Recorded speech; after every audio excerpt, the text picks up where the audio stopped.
Hello everyone, welcome to my channel. तो देखो हम लोग 7 का क्वेश्चन सॉल्व करेंगे। 10th आईसीएसई का पेपर सॉल्व कर रहे हैं। 10th आईसीएसई का फिजिक्स का पेपर, ठीक है। पास्ट ईयर 2023, बराबर है, ठीक है। How does the resistance of wire depend on its radius. तो बोलता है कि जो रेजिस्टेंस है वो रेडियस के ऊपर कैसे डिपेंड करता है। तो रेजिस्टेंस का फॉर्मूला क्या होता है, R equal to rho L upon A, बराबर है। तो ये वायर होता है। तो वायर दो टाइप्स का होता है, हो सकते हैं मोटा या पतला। तो अगर इसको मैं कट करता हूँ यहाँ पे, तो इसको हम लोग क्या बोलते हैं, क्रॉस सेक्शनल एरिया, बराबर है ना। उसको ए से रिप्रेजेंट करते हैं। तो ये सर्कल होता है, तो ये पाई आर स्क्वायर रेडियस के ऊपर डिपेंड करता है। तो रेजिस्टेंस का formula R rho L upon A. तो देखो, तो एरिया को क्या लिख सकता हूँ, पाई आर स्क्वायर। इसका मतलब अगर रेडियस बहुत बड़ा होगा तो रेजिस्टेंस क्या होगा, कम ना। इसका मतलब अगर बड़ा रोड है तो जल्दी से कार को हम लोग पार कर सकते हैं ना, ट्रैफिक कम रहेगा। तो अगर एरिया कम है, रेजिस्टेंस कम है, तो इसका एरिया कम है तो रेजिस्टेंस हाई होगा, ठीक है। इनवर्सली रिलेटेड है ना। तो देखो, अगर पाई आर स्क्वायर, तो अगर ये कम है तो ये क्या होगा, ज्यादा होगा, बराबर ना। तो इसी को स्टेटमेंट फॉर्म में लिखना है कि how resistance is related to radius. If radius is bigger, resistance is smaller, and resistance is smaller, resistance is bigger. समझा ना, उल्टा वाइस वर्सा है ना, रिलेटेड। सर वो रो लिखा है ना आपने। हाँ, ये रो तो आपका रेजिस्टिविटी होता है। इसको प्रॉपर्टी ऑफ मटेरियल बोलते हैं। रेजिस्टिविटी इसको बोलते हैं property of material, property of material, ठीक है। तो देखो, in a thick wire electron get large area cross section to flow as compare to thin, therefore thick wire offers less resistance। तो यहाँ पे लिख लो, in a thick conductor, in a thick conductor electron get a larger area of cross section to flow as compared to thin conductor,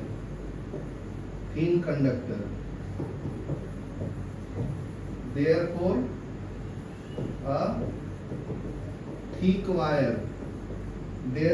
thick wire offers less resistance, so resistance of conductor is inversely proportional to area, no. So resistance of a conductor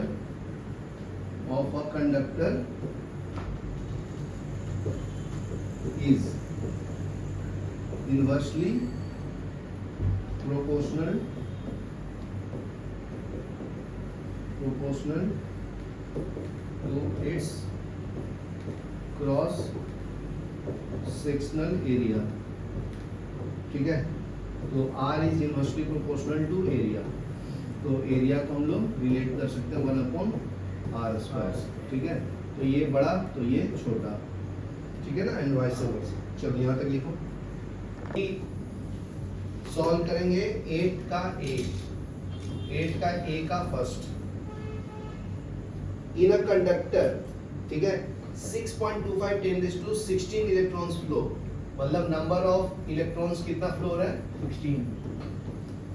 ये दिया हुआ 6.25 into 10⁻16 electrons, ठीक है। From in A to B, मान लो ये wire है, ए से बी की तरफ कितना इलेक्ट्रॉन फ्लो हो रहा है, 30 मच, समझा ना, इतना फ्लो हो रहा है।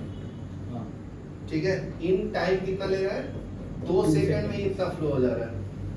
Find the current flowing through the conductor, तो करंट निकालना है, I equal to Q by T होता है ना, बाई टी और Q का वैल्यू क्या निकालते हैं, number of number of electron into electron divided by time, time. बराबर है। ये फॉर्मूला तुम्हें पता होना चाहिए, ये दोनों, मतलब Q is equal to N होता है। Q क्या है तुम्हारा, चार्ज है, N क्या है, number of of electrons. Electrons, E क्या है, इलेक्ट्रॉन्स, समझ गया। T क्या है, टाइम, Time. I क्या है, करंट। यहाँ तक क्लियर है, हाँ। तो डाल दो, आंसर आ जाएगा। कैलकुलेट कर दूं, तो करंट फ्लो करना है ना, तो I is equal to N कितना दिया है, 6.25, 10 raise to 16 10 raise to 6। E का वैल्यू होता है 1.6 10 रेज़ टू -90, ये दिया रहेगा तुम्हें, ये वैल्यू E का हाँ। वैल्यू पता होता है 1.6 10 रेज़ टू -90 कूलम होता है, ठीक है। ये वैल्यू दिया रहेगा। ठीक है, यहाँ तक क्लियर है। टाइम दिया हुआ, टाइम कितना है, 2 सेकंड, इससे कैंसिल करेंगे 0.8, ठीक है, इससे ये कैंसिल करेंगे 10 रेज़ टू -3, तो ये I इक्वल टू कितना आएगा, 6.25 इंटू 0.8 इंटू 10 रेज़ टू -3, ठीक है, 0.8 है ना, तो पॉइंट्स हटाना तो हटा लो, तो 625 इंटू 8 इंटू 10 रेज़ टू -3, ये पॉइंट्स हटाऊंगा तो 3 आएगा ना, 1000, तो ऊपर जाएगा y equal to 6.625 into 8 multiply कर लो, ऊपर में जाएगा तो 10 रेज़ टू -6 होगा। ये 3 है ना, 3 तो ये I is equal to multiply कर लो, 8 5 40, 0 में 4, 16 और 4 20 के 0 हाथ में 2, 8 से 48 और 2 50 ना, 10 रेज़ टू -3, तो I equal to 5 milli ampere आएगा। ठीक है, 1 मिली मतलब 10 रेज़ टू -3, समझा, तो ये आ गया। ये समझा कि नहीं समझा, सिंपल है ना, तो ये लिख लो, फिर नेक्स्ट बताना। अभी देखो 8 का सेकंड क्वेश्चन सॉल्व करो। 8 का सेकंड क्या बोलता है, करंट ऑफ 3.2 मिली एम्पियर, तो करंट का वैल्यू कितना दिया, 3.2 milli ampere, flow through a conductor if a charge of electron, charge का इलेक्ट्रॉन E का वैल्यू दिया -1.6 इंटू 10 रेज़ टू -19 कूलम, मतलब इलेक्ट्रॉन का साइन नेगेटिव है ना, साइन के साथ लिखा है इसे। ठीक है, find the number of electron, मतलब N निकालना है आपको, ठीक है, that will pass each second through the cross sectional area. ठीक है, तो पास थ्रू ईच सेकंड, मतलब टाइम का वैल्यू 1 ही दिया है, 1 सेकंड में कितना पास होता है, सेकंड बोले ना, तो हाँ, समझा, यहाँ तक क्लियर है। तो बहुत सिंपल है, फॉर्मूला क्या बताया, I equal to Q by टी, तो Q की जगह पे क्या लिखेंगे, N into E divide by T, बराबर है। तो I का वैल्यू दिया है 3.2 मिली, बोले तो 10 raise to -3 ampere is equal to N number of electron निकालना है, E पता है 1.6 10 raise to -19 coulomb divide by 1, time 1 ना, तो N आ जाएगा जी 3.10 raise to -3 divided by 1.6 10 raise to -19, बराबर है। इधर 1 सा, ये कैंसिल करेंगे, -16 उधर 1 ये 16 दूनी 32 ना, तो n कितना आएगा, 2 इंटू 10 रेज़ टू 16, ऊपर जाएगा तो प्लस हो जाएगा ना, ये हो जाएगा, तो n का वैल्यू आ गया। यहाँ तक क्लियर है। तो एक और क्वेश्चन कर देता हूँ, ये तो बहुत सिंपल था। Third, find the potential difference required to flow of current, current का वैल्यू कितना है, 300 मिली एम्पियर, ठीक है, in a wire of resistance R is equal to 20 ohm, ठीक है ना। तो क्या निकालना है, पोटेंशियल डिफरेंस, मतलब PD निकालना है। तो V इक्वल टू IR होता है ना, ओम्स लॉ से, ओम्स बराबर है। तो बहुत सिंपल है, V equal to IR use कर लो, तो V I तो पता है 300 मिली बोले तो 10⁻³ माइनस एम्पियर। आर कितना है 20 ओम। बी इज इक्वल टू कितना आएगा 6000 ना इंटू 10⁻³ एम्पियर इंटू ओम। इससे ये कैंसिल हो जाएगा तो 6 वोल्ट है ना। यहाँ क्लियर है। चलो देखो क्वेश्चन नंबर 5 सॉल्व करता हूँ। A car bulb connected to 12 volt, मतलब जो गिवन डाटा वो लिखो, गिवन लिखने के लिए भी एक मार्क होता है ना। तो 12 वोल्ट से कनेक्टेड है कार का बल्ब। करंट कितना दिया है 2 एम्पियर, बराबर है। When glowing, what is the resistance of the filament? मतलब तुम्हें R निकालना है तो फाइंड में लिख सकते हो, बराबर है। तो what will be the resistance? Will be more, same or less when the bulb is not glowing? Simple है जी, पहले V equal to I ohm's law से यूज कर लो। फॉर्मूला लिख लो।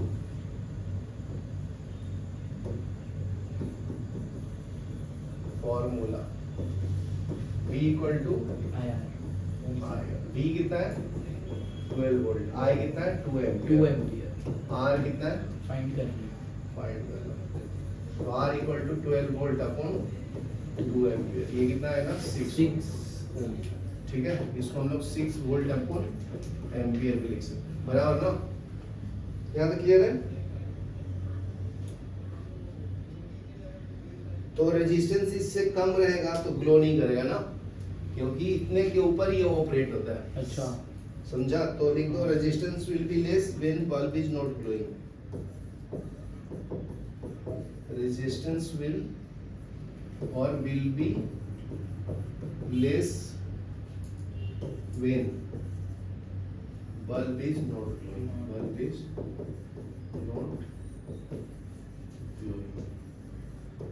यहाँ तक क्लियर है। चलो ये फर्स्ट न्यूमेरिकल हो गया। ये वाला कर देता हूँ, ये थोड़ा दिमाग वाला है तो ध्यान से देखना। 8 वाला, 2 wire of same material, 2 wire है, दोनों सेम मटेरियल का बना है। मान लो ये भी कॉपर का, ये भी कॉपर का। तो सेम वायर का मतलब क्या समझ में आया आपको? मतलब इसका रेजिस्टिविटी सेम है जी। रेजिस्टिविटी क्या होता है? प्रॉपर्टी ऑफ मटेरियल है ना। तो अगर सेम वायर बोलेगा तो उसका प्रॉपर्टी क्या होगा? सेम होगा। सेम होगा जी। रेजिस्टिविटी क्या होता है? Property of material. ये क्या होगा? सेम होगा। यहाँ तक क्लियर है। तो सेम मटेरियल है, सेम लेंथ है, लेंथ भी सेम है। इसका L1 और L2 जो है L1 equal to L2, L के बराबर, सेम लेंथ। यहाँ तक क्लियर है। रेडियाई अलग अलग है। इसका रेडियस है 1 mm, इसका रेडियस है 2 mm। Compare there resistance and specific resistance. Simple है। तो देखो अभी अपने को सिंपल है ना, एरिया अलग अलग है ना, रेजिस्टेंस रेडियस अलग अलग है। तो समझ में आया क्या? देखो पहले तो फॉर्मूला से जानेगा, बेसिक से एकदम। R इक्वल टू क्या है? रो L अपॉन A। ठीक है, तो ये सेम है तो कैंसिल कर दो, जरूरत नहीं है अपने को। तो अगर मैं रेजिस्टेंस 1 लिखूंगा तो एरिया इसका 1 आएगा। अगर रेजिस्टेंस 2 लिखूंगा इसके लिए तो 1 अपॉन A2 आएगा, बराबर ना। तो R1 is equal to 1 upon area क्या होता है? Pi R1 square. R2 is equal to 1 upon pi R2 square, बराबर है। तो इक्वेशन 1 हो गया, ये 2। यहाँ क्लियर है। तो अपने को देखो ये भी दिया हुआ है क्या? रेडियस। तो अगर मैं दोनों को डिवाइड करूंगा तो दोनों का रेशियो भी आ जाएगा ना। तो कर लो फिर, इक्वल करके R1 by R2 is equal to 1 upon pi R1 square divided by 1 upon pi R2 square. तो पाई से पाई कैंसिल, तो ये ऊपर जाएगा ना।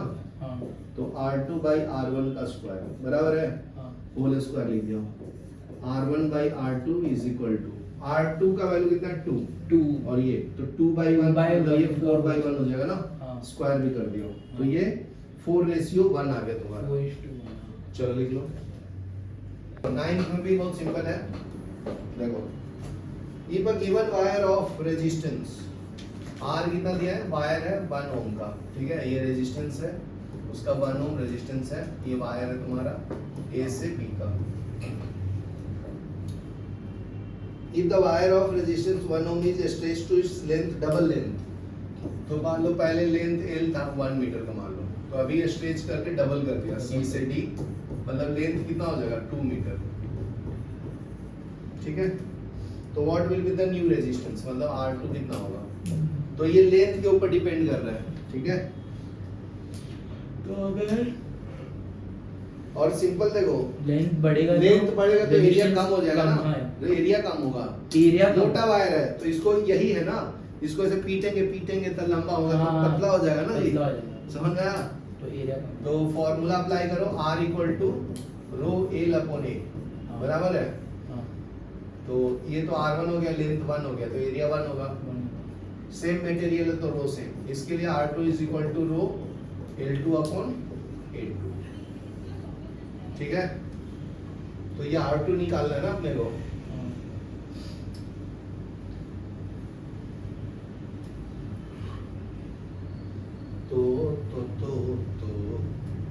तो देखो A2 जो है ना जी, वो A1/2 हो जाएगा ना, समझा कि नहीं, एरिया हाफ हो जाएगा ना हाँ। नया वाला।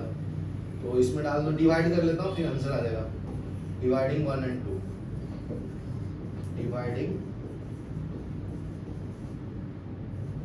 1/2, तो R1/R2 is equal to rho L1 upon A1, rho L2/A2, rho गया बराबर ना। हाँ, तो R1 का वैल्यू 1 है, R2 निकालना है ना, हाँ। तो L1 कितना है 1 मीटर, L2 कितना है, वो तो मैं बोला हूँ ना डबल हो गया तो 2 लिख देता हूँ, वो तो कैंसिल ही हो जाएगा। ये A1 को तुम्हारा A1 ले लो, यहाँ A2 को क्या लिखेंगे, ये A2 ऊपर आ जाएगा ना, तो A1/2 हो जाएगा, ये समझा क्या। हाँ, L1/L2, A1 A2 ऊपर जाएगा, समझा ना, ये इससे मल्टीप्लाई होता है और ये ऊपर जाता है ऊपर वाले तो 1 upon R2 is equal to A1 cancel, ठीक है। तो कितना आया 1 अपॉन 4 आया ना, इसका मतलब क्रॉस मल्टीप्लाई करेगा तो R2 का वैल्यू 4 ओम आएगा, ये समझा।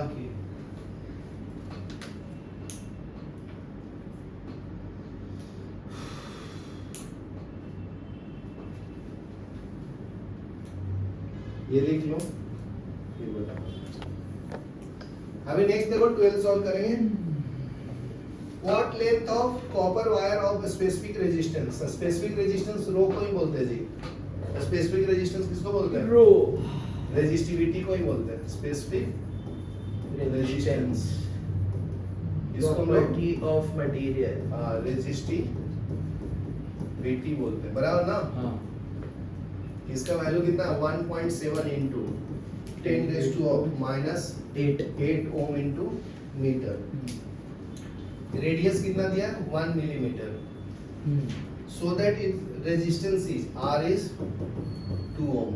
तो बहुत सिंपल है, तो क्या निकालना, R इक्वल टू फॉर्मूला क्या है जी, बताओ।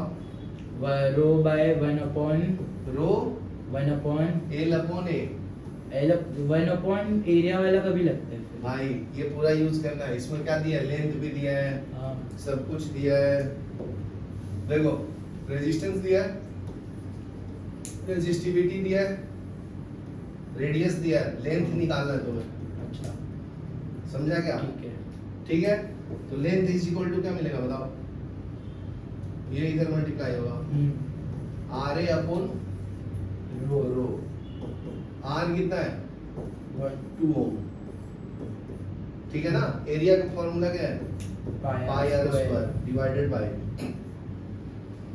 तो रो कितना है 1.7 into 10⁻⁻8 ओम into मीटर, ठीक है 2 ओम। पाई का वैल्यू 22/7 डाल देता हूँ। आर कितना है रेडियस में मिलीमीटर में ना, तो 10⁻³ मीटर हो जाएगा, हाँ बराबर है। तो आर स्क्वायर है ना, तो इसको स्क्वायर कर दे, समझा कि नहीं समझा? ठीक है। तो ये रेजिस्टेंस हो गया, ये पाई हो गया, और ये आर का वैल्यू हो गया। रो नहीं डाला हो ना, हाँ रो कितना है ये वाला, 1.7 10 to 10 to minus 8. माइनस। तो इसको सॉल्व करेंगे, आंसर आ जाएगा length 2 into 22/7 into 10 raised to minus 6 into 1.7 into 10 raised to minus 8। इससे कैंसिल करेंगे हाँ -2, बराबर है। हाँ तो L इक्वल टू कितना आएगा 44 डिवाइड बाय, ये मल्टीप्लाई कर लो 7 into 1.7, समझा? तो 440 डिवाइड बाय ये कितना आएगा 7 into 17 कितना होता है, सॉरी यार 119 ना, तो 120 ले लूँ अप्रोक्सीमेशन, 2 कट करने में easy होगा। 120 ना, 12 5 4 46 20 5 4 36 3 ना 36, 4 8 बचेगा, 12 से इतना मीटर है ना, yes. लेंथ। The चलो length find करना किलोमीटर।